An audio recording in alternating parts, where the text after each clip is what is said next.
The morning sun cast long shadows across the grounds of Kensington Palace as Prince William walked slowly down the familiar corridor. His footsteps echoed softly on the polished marble floor, each step heavier than usual. Kate had noticed his restless sleep the night before, the way he tossed and turned, mumbling words she couldn't quite catch. Something was weighing heavily on his mind, and she knew it had everything to do with the mysterious letter that had arrived 3 days ago. The envelope bore no return address, just his name written in careful, shaky handwriting that seemed oddly familiar yet impossible to place. Inside, a simple message had turned his world upside down. "Your Royal Highness, there is something you must see. Room 247, East Wing basement. Come alone. The truth about your mother awaits." The letter was unsigned, but attached was a small photograph of Princess Diana that William had never seen before, one that showed her in a place he didn't recognize, with people whose faces had been carefully obscured. William had spent the past 3 days trying to dismiss the letter as a cruel hoax. After all, conspiracy theories and false claims about his mother's death had plagued the royal family for decades. Yet something about this felt different. The photograph was authentic. He could tell from the way the light caught his mother's face, the genuine smile that reached her eyes, the subtle details that would be nearly impossible to fake convincingly. Kate had found him staring at the letter again that morning, his breakfast untouched as he traced the edges of the mysterious photograph with his finger. "Will, you can't keep torturing yourself like this," she had said gently, placing her hand on his shoulder. "If this is real, if there's truly something down there, then we face it together. But you can't go on wondering forever." The East Wing. Basement was a part of the palace that William rarely visited. It housed old storage rooms, archived documents, and forgotten pieces of royal history that had been relegated to the shadows. As he approached the heavy wooden door marked with a faded 247, his heart began to race. The key had been exactly where the letter said it would be, taped underneath a loose stone in the corridor wall, wrapped in a piece of cloth that smelled faintly of his mother's favorite perfume. Standing before the door now, William felt a mixture of fear and anticipation that he hadn't experienced since he was a child. His hand trembled slightly as he reached for the handle. What if this was all an elaborate setup? What if someone was trying to manipulate him, to exploit his grief and the questions that had haunted him for over 2 decades? But what if it wasn't? What if, behind this door, lay answers to questions he had never dared to ask?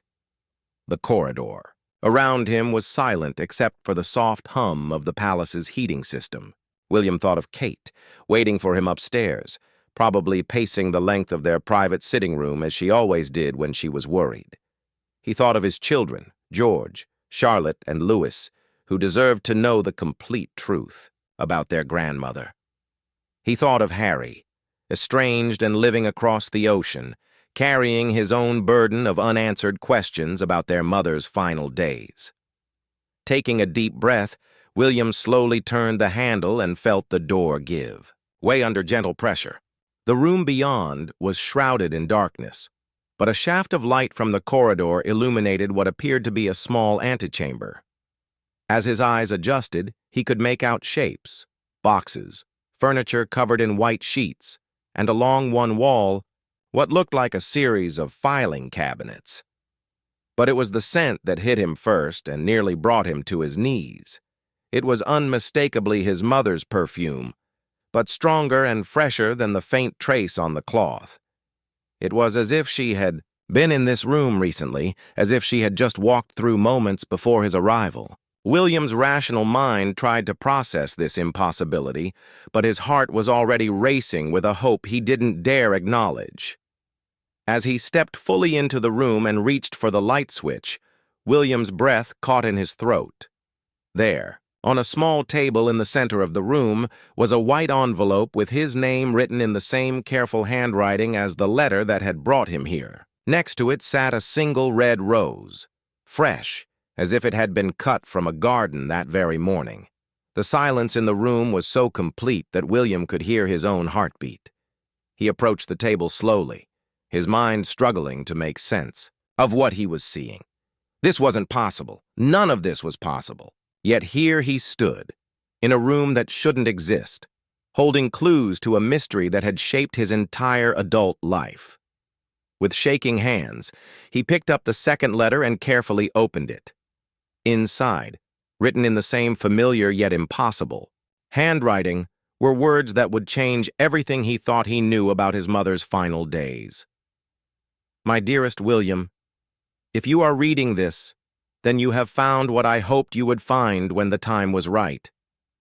What you are about to discover will challenge everything you believe, but please know that every choice I made was to protect you, Harry, and the future of the monarchy itself.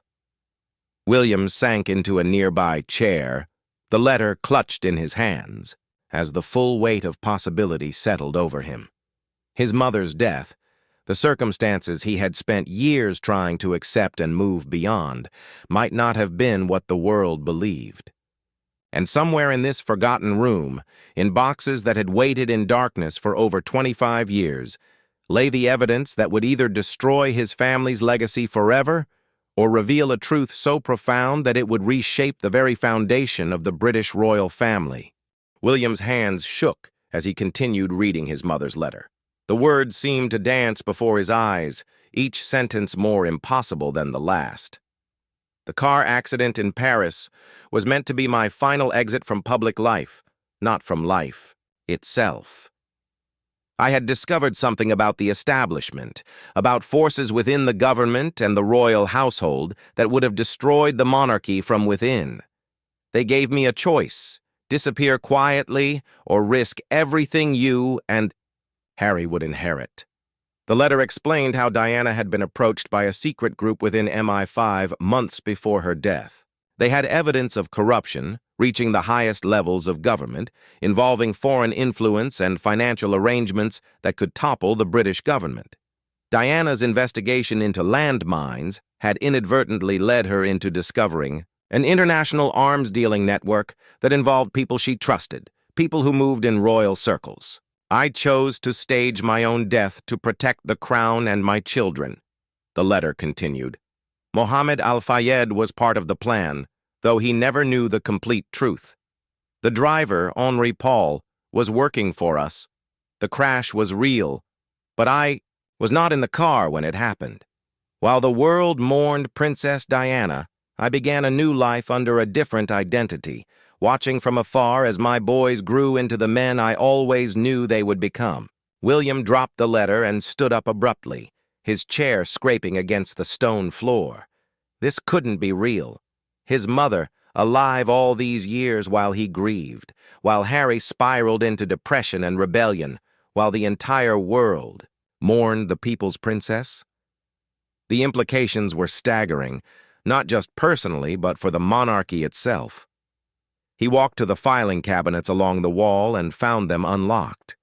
The first drawer contained dozens of photographs, pictures, of Diana in various disguises, in different locations around the world. Here she was with longer hair and glasses, standing in front of what looked like a small house in Scotland. There she was with shorter, darker hair, working in what appeared to be a hospital or clinic somewhere tropical. Each photograph was dated, starting just weeks after her supposed death and continuing for years. The second drawer contained documents, medical records under different names, travel documents, even what appeared to be university transcripts, all bearing different identities, but all with photographs that were unmistakably his mother. William's mind raced as he tried to process the elaborate deception that had been maintained for over 2 decades. But it was the third drawer that nearly brought him to his knees. It contained letters, hundreds of them, addressed to him and Harry. Letters written on their birthdays, on significant milestones, during their military service, on their wedding days. Letters that had been written but never sent, a mother's. Love preserved in words that her sons had never received. William pulled out a letter dated just 3 months ago, written on thick, cream-colored paper. "My dearest William," it began, "I watched from the back of Westminster Abbey as you and Catherine renewed your wedding vows at a private ceremony. You looked so much like your father did when we were first married, so handsome and proud. Charlotte has my eyes, and George has your grandfather's determined chin. Louis is pure mischief, just as you were at his age. How I long to hold them, to tell them stories, to be the grandmother they deserve." Tears streamed down William's face as he continued reading. His mother had been watching, always watching, celebrating their joys from a distance and aching through their struggles. She had seen his children grow up through carefully orchestrated glimpses, through loyal staff members who didn't even realize they were feeding information to a woman the world believed was dead. The sound of footsteps in the corridor outside made William freeze. According to the original letter, he was supposed to come alone, but the footsteps were approaching room 247. William quickly gathered the letters and photographs he had been looking at, his mind racing with questions about who else might know about this room and its contents. The footsteps stopped directly outside the door, and William heard the soft sound of someone breathing heavily, as if they had been running or were extremely nervous. Then came a gentle knock, 3 short taps followed by 2 longer ones. William's blood ran cold as he recognized the pattern. It was a code he and his mother had used when he was young, a secret signal for when he needed her during formal events or difficult times. "William?" came a voice from the other side of the door, so soft he almost thought he had imagined it. But the voice, though changed by time and perhaps disguise, sent recognition shooting through every fiber of his being. It was impossible, but he would know that voice anywhere. It was his mother. "Mummy?" The word escaped his lips in a whisper, a word he hadn't used since he was a child, a word that now carried the weight of 25 years of grief and longing. The door opened slowly, and a figure stepped into the room. She was older, her once golden hair now silver and styled differently. Her face bore lines that spoke of years of worry and sacrifice, but her eyes, those compassionate blue eyes that had comforted him through childhood nightmares and adolescent heartbreaks, were unmistakably hers. "Hello, my darling boy," Diana said, her voice breaking with emotion. "I'm so sorry it took so long for us to meet like this, but the time finally felt right. You're ready now, and the world is ready for the truth." William stood frozen, unable to move, unable to breathe, unable to process the impossibility of his mother standing before him after all these years. The grief he had carried, the anger at her loss, the way her death had shaped his entire approach to life and duty, all of it crashed over him in waves as he stared at the woman who had supposedly died in a Paris tunnel on a summer night in 1997. "This is impossible," he managed to say, his voice barely audible. "You died. I saw your funeral. I walked behind your coffin. I threw dirt on your grave." Diana stepped closer, tears streaming down her face. "You buried a woman who gave her life so that I could disappear, so that the truth I discovered could be protected until the right moment. She was brave, and she believed in protecting the monarchy just as I did. But William, I have been dead to the world, not to life itself. I have watched you become a father, a husband, a future king. I have been so proud and so heartbroken that I couldn't be there to guide you through it all." William collapsed into the chair behind him, his legs no longer able to support the weight of this revelation. His mother, alive, standing before him, real and breathing, moved slowly across the room, giving him space to process the impossible reality of her presence. The years seemed to fall away as he studied her face, seeing traces of the woman who had tucked him into bed, who had taken him to homeless shelters to teach him compassion, who had held him when his parents' marriage crumbled around him. "How?" was all he could manage to whisper. How is any of this possible? Diana sat in a chair across from him, maintaining distance but close enough that he could see the tears in her eyes were real. The investigation I was conducting into the landmine trade led me deeper than I ever intended to go. I discovered that weapons were being sold to both sides of conflicts, prolonging wars for profit. Some of the money was being channeled through charities, through organizations that had royal patronage. People I trusted, people who attended state dinners and charity galas, were involved in arms dealing that was killing the very children I was trying to save. She paused, wiping her eyes with a handkerchief that William recognized. It was one he had given her for Mother's Day when he was 12, embroidered with his initials. The sight of it broke something loose in his chest, and a sob escaped his throat. When I tried to expose what I had found, I was told that doing so would bring down the government, would destroy the monarchy, would leave you and Harry with nothing but scandal and shame as your inheritance. They showed me evidence of how deep the corruption went, how many people would be implicated. The choice was given to me: disappear quietly and let them clean up the mess gradually, or watch the crown crumble and take you boys down with it. William lifted his head, anger beginning to mix with his shock. So you chose to let us think you were dead? To let Harry destroy himself with guilt and grief? To let me spend 25 years wondering if I could have done something to save you? Diana's face crumpled with pain. It was the hardest decision I ever made, and not a day has passed that I haven't questioned whether it was right. But William, if I had exposed everything then, if I had fought them publicly, the monarchy would have been abolished.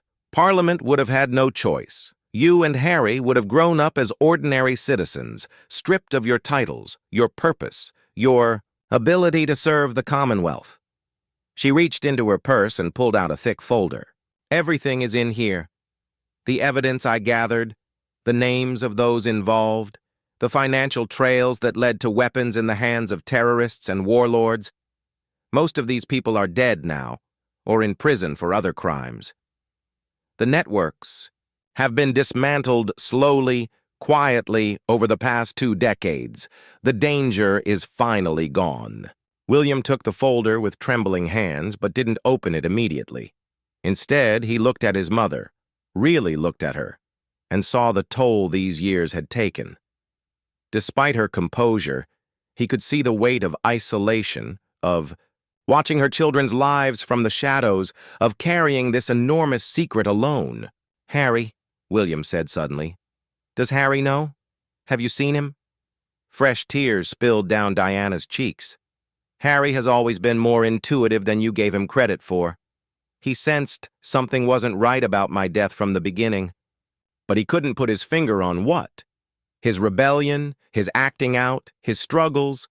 Part of it was grief, but part of it was his subconscious mind rejecting the official story. I've been watching him too, through mutual friends, through people who care about him. His move to America, his stepping back from royal duties, it's given him perspective that he needed." William thought about his estranged brother, about the rift that had formed between them over the past few years. Harry's interviews, his criticisms of the royal family, his insistence that there were forces within the institution that were destructive. Suddenly, it all made a different kind of sense. "He needs to know," William said firmly. "Whatever this means for the family, for the monarchy, Harry deserves to know that his mother is alive." Diana nodded slowly. "I was hoping you would say that. I've been in contact with him indirectly for the past 6 months, preparing him, helping him understand that everything he's felt about the royal family's treatment of me might not have been what it seemed. He's flying back to London tonight, William. He'll be here tomorrow." The thought of seeing his brother again, of sharing this impossible truth with him, filled William with a mixture of hope and terror. How do you tell someone that their entire understanding of their life has been built on a lie meant to protect them? "What about Catherine?" William asked. "The children? How do I explain to my wife that my dead mother has been alive all these years? How do I tell George, Charlotte, and Louis that they have a grandmother they've never met? Diana's face softened as she spoke about her daughter-in-law and grandchildren. Catherine is stronger than you realize, and she loves you enough to understand why this deception was necessary. As for the children, they're young enough to accept love when it's offered to them. They'll adapt faster than you think. Children have a remarkable capacity for expanding their hearts to include new people. She reached into her purse again and pulled out 3 small wrapped packages. I've been making things for them, she said quietly. A hand-knitted sweater for George, a jewelry box I carved for Charlotte, a stuffed toy I sewed for Louis. I know it's presumptuous, but I've been a grandmother in my heart even if I couldn't be one in person. William took the packages, feeling their weight in his hands. His children had often asked about their grandmother, Diana, had looked at photographs and listened to stories about the grandmother they would never meet. The thought of being able to give them the real thing, living, breathing grandmother, who could hug them and spoil them and love them, was overwhelming. There's something else, Diana said softly. The reason I'm revealing myself now, beyond the fact that the danger has passed. I'm sick, William. Not immediately dying, but sick enough that time has become precious. I have maybe 5 years if I'm lucky.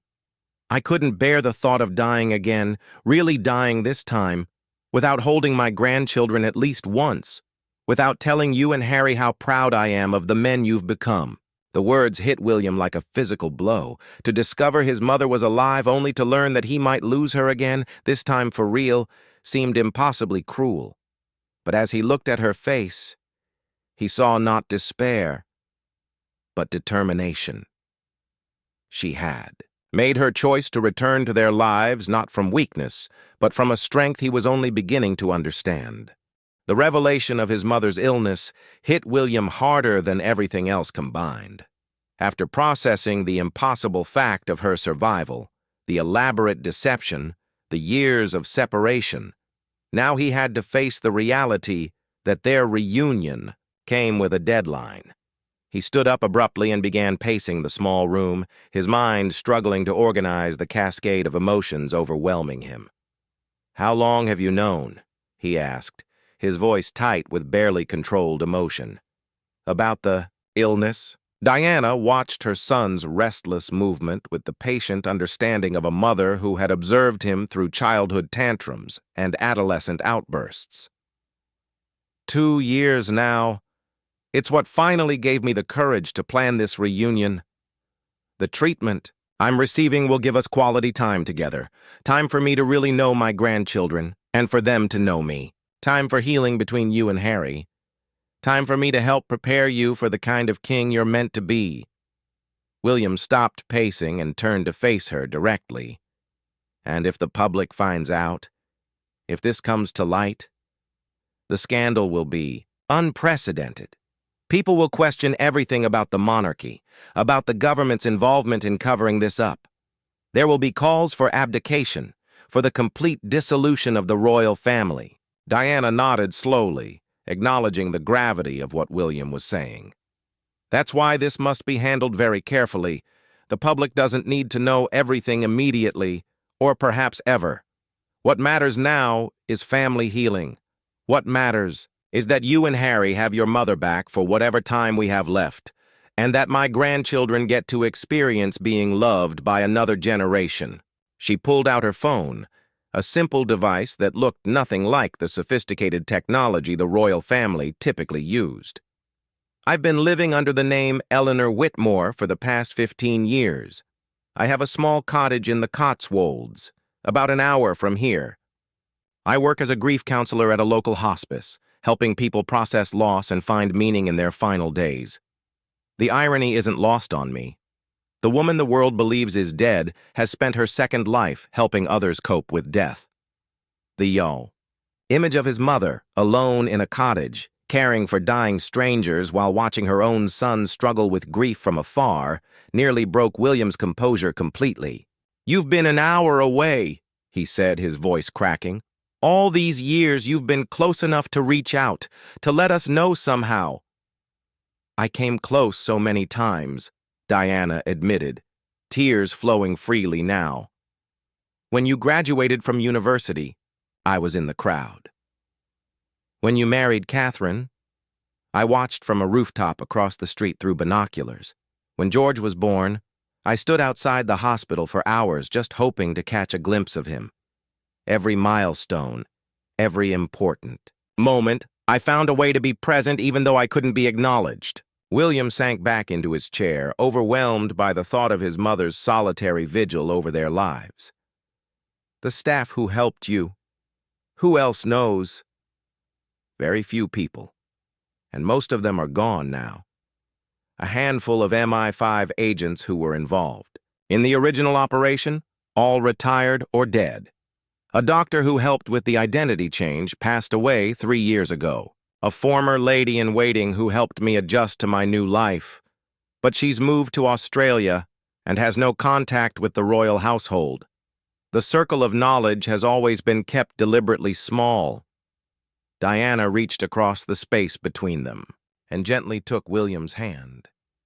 Her touch was real, warm, familiar, despite the years that had passed.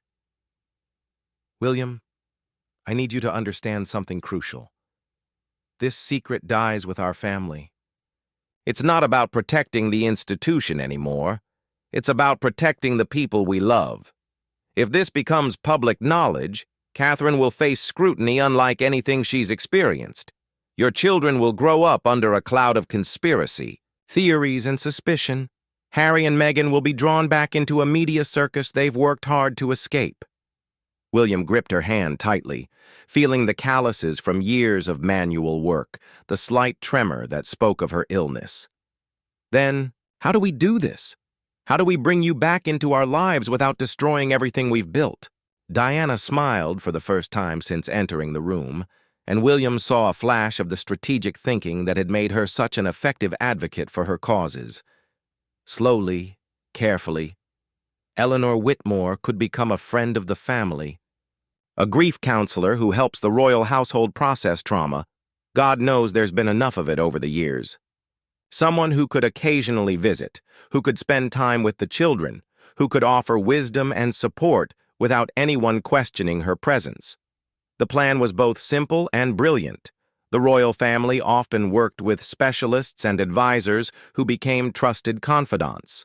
A grief counselor who understood their unique pressures, who could help them process the loss of Prince Philip, the challenges of Harry's departure from royal duties, the ongoing stresses of public life. Such a person would be welcomed and protected by the royal household. And eventually? William asked. What happens when the children grow older, when they start asking questions about why Eleanor seems to know so much about our family history? Diana's expression grew thoughtful. By then, enough time will have passed that we can tell them the truth. They'll be old enough to understand the complexity of the situation, old enough to keep family secrets. And who knows? Perhaps by then the world will be ready for a different kind of truth.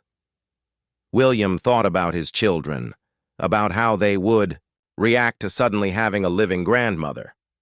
George, serious and thoughtful like his father, would probably ask 100 questions. Charlotte, spirited and intuitive, would likely accept the new reality with the adaptability of childhood. Louis, still so young, would simply know Eleanor as a loving presence in his life without questioning her origins. There's something else we need to discuss, William said quietly.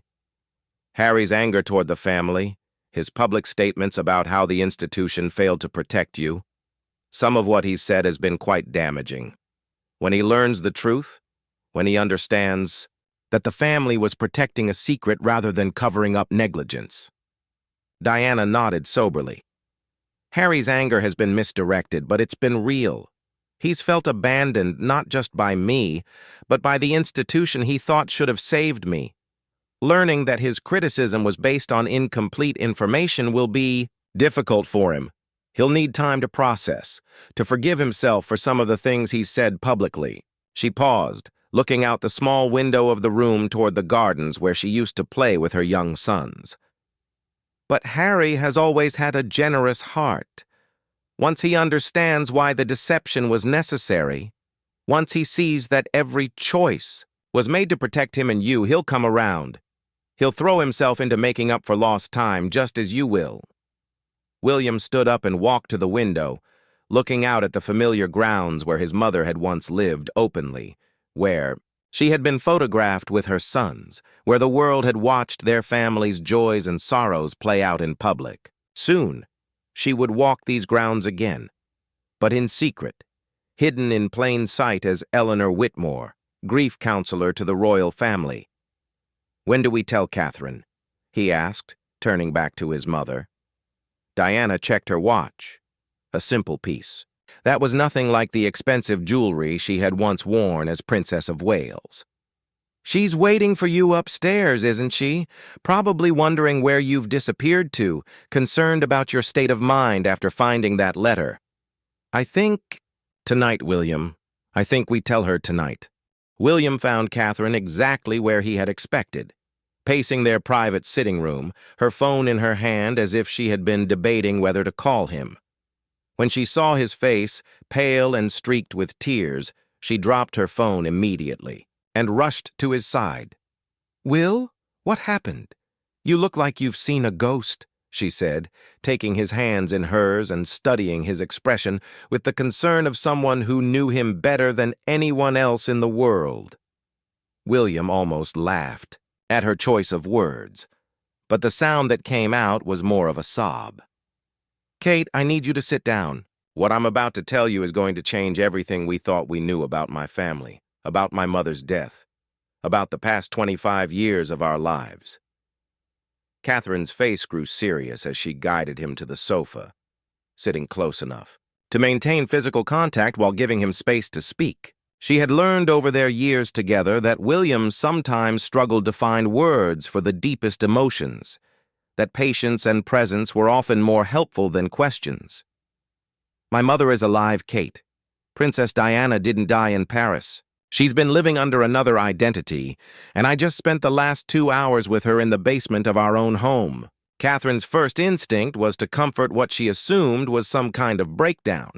She had watched William struggle with grief counseling, had seen him work through survivor's guilt and complex trauma around his mother's death. This sounded like a manifestation of that long-buried pain. "Oh, Will," she said softly, pulling him closer. "The stress you've been under lately, the anniversary coming up, that strange letter. Sometimes our minds create what we need to cope with loss."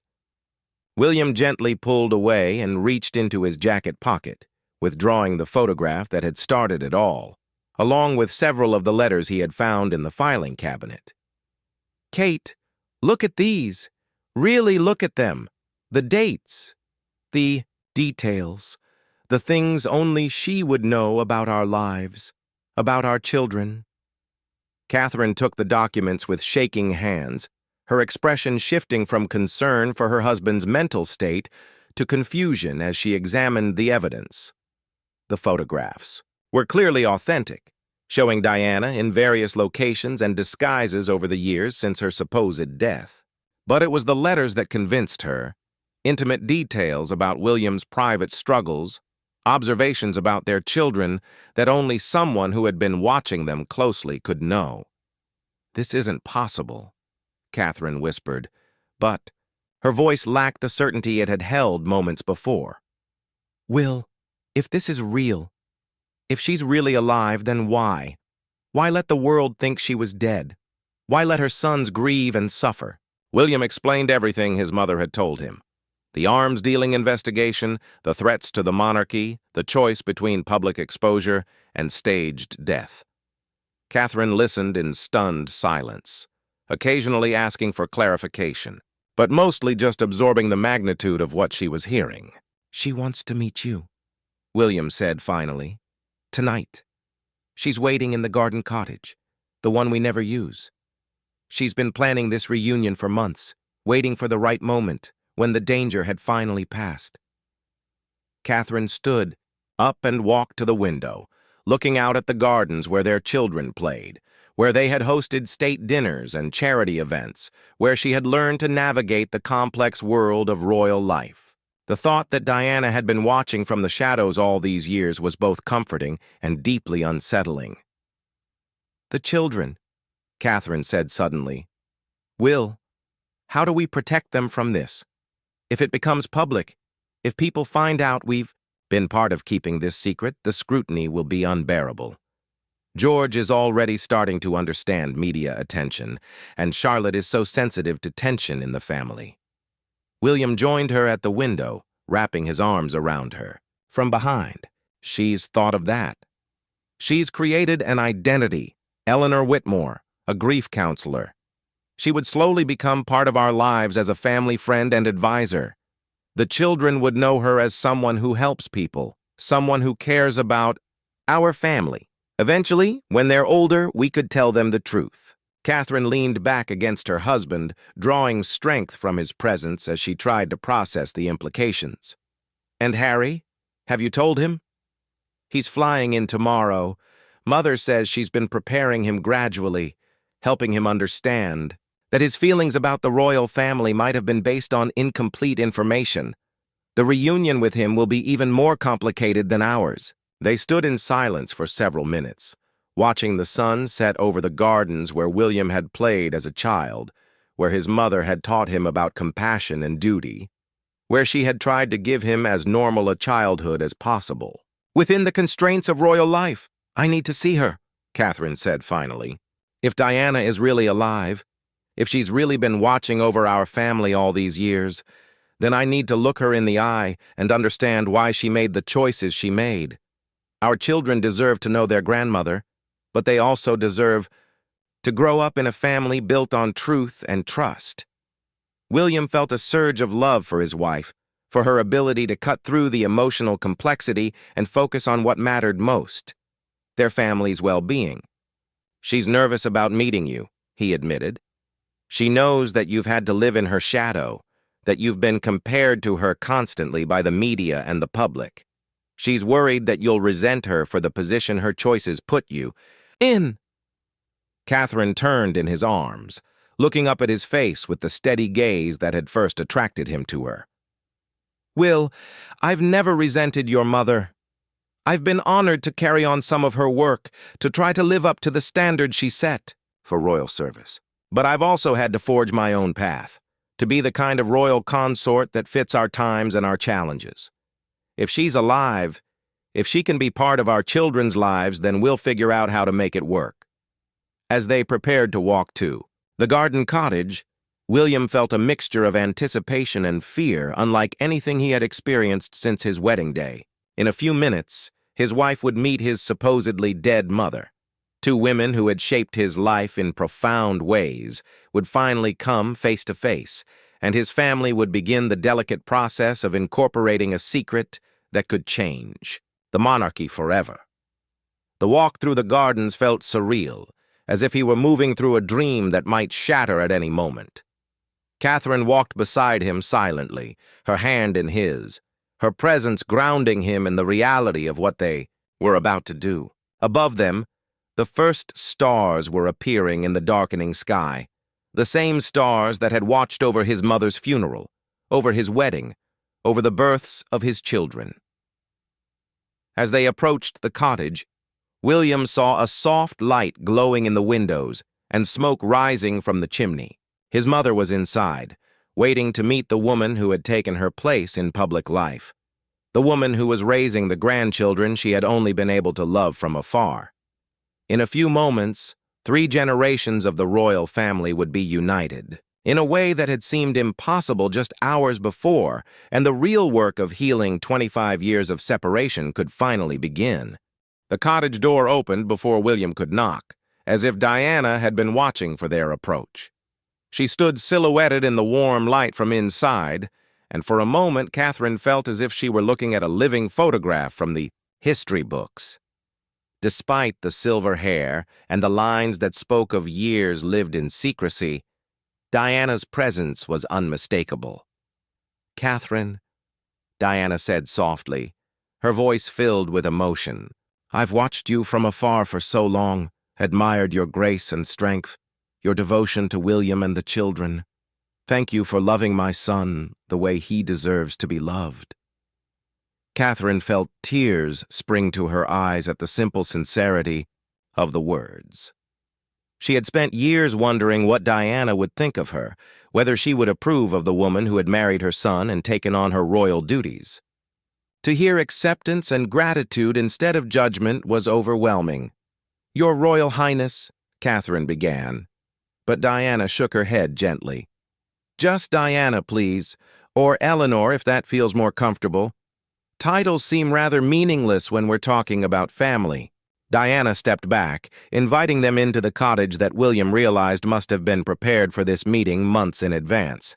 The interior was warm and inviting, furnished simply but comfortably. What caught Catherine's attention immediately were the photographs covering one wall, hundreds of pictures of William, Harry, and their families taken from a distance over the years. She could see herself and William at various public events, their children playing in palace gardens, Harry and Meghan at their wedding. It was like looking at their lives through the eyes of a loving but secret observer. "I know this is overwhelming," Diana said, following Catherine's gaze to the photograph wall. "I've been documenting our family's life from afar, holding on to every moment I could capture. It's been my way of staying connected to you all while remaining invisible." Catherine moved closer to the photographs, studying images of her children that she had never seen before. There was George on his first day of school, captured from across the street. Charlotte at a polo match, laughing at something her father had said. Louis taking his first steps in the palace gardens, his chubby hands reaching toward his grandfather Charles. "You've been so close all this time," Catherine whispered, turning to face Diana.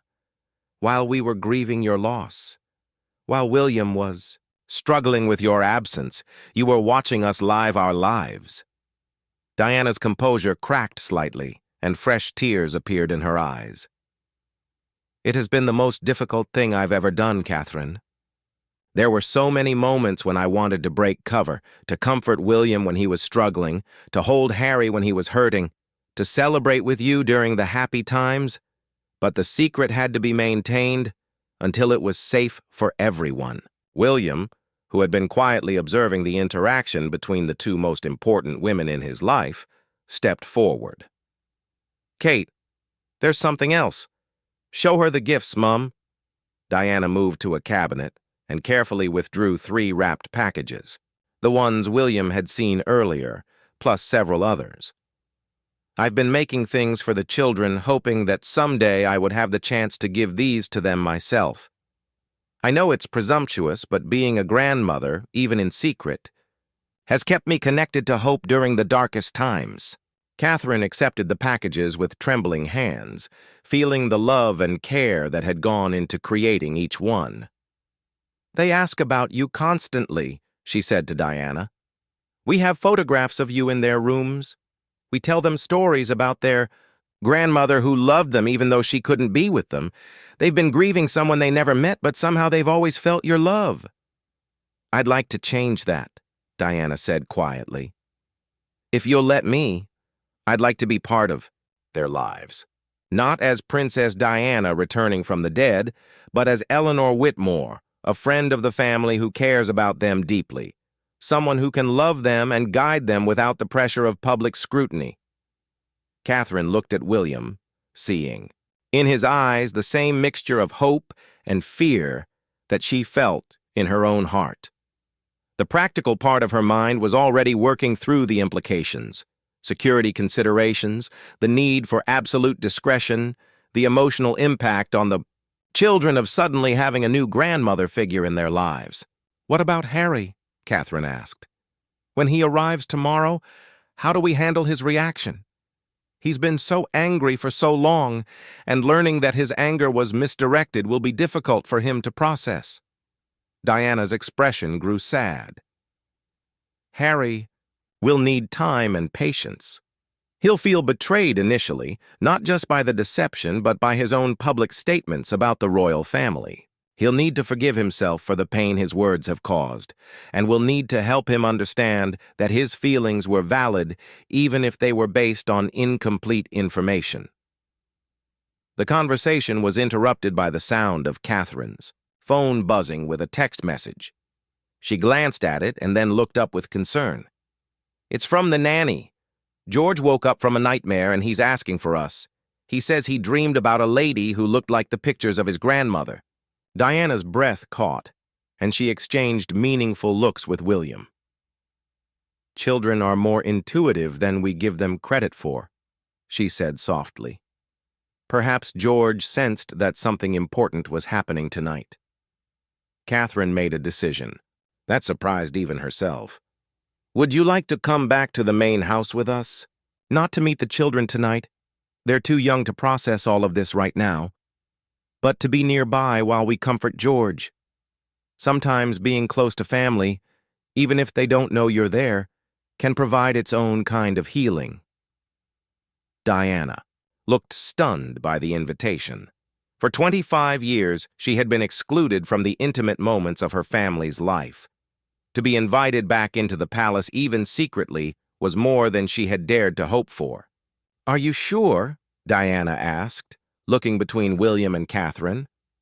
"Once I step back into that house, even as Eleanor Whitmore, there's no going back. The deception becomes real, the risk becomes constant, and all of our lives change forever." William took his mother's hand and Catherine's hand, linking the three of them together. "We're sure," he said firmly. "Our family has been incomplete for 25 years. Whatever the risks, whatever the challenges we'll face, we're ready to be whole again." As they walked back through the gardens toward the palace, Diana looked up at the windows where her grandchildren slept, where her son had grown up, where she had once lived openly as the Princess of Wales. Tomorrow, she would begin the delicate process of rebuilding relationships that had been severed by necessity and maintained by love from a distance. The reunion was far from complete. Harry's arrival would bring its own emotional challenges. The practical questions of maintaining Eleanor Whitmore's identity while slowly integrating Diana back into their lives would require careful planning and absolute discretion. The children would need to be prepared gradually for the presence of a new person in their family circle. But as they reached the palace steps, William felt something he hadn't experienced since he was 15 years old. The simple comfort of walking beside his mother, knowing that she was real, present, and finally free to love her family openly, even if that love had to remain hidden from the world. The door that had separated them for 25 years had finally been opened, and what lay beyond had brought tears of joy rather than sorrow, hope rather than despair, and the beginning of healing that none of them had dared to imagine possible.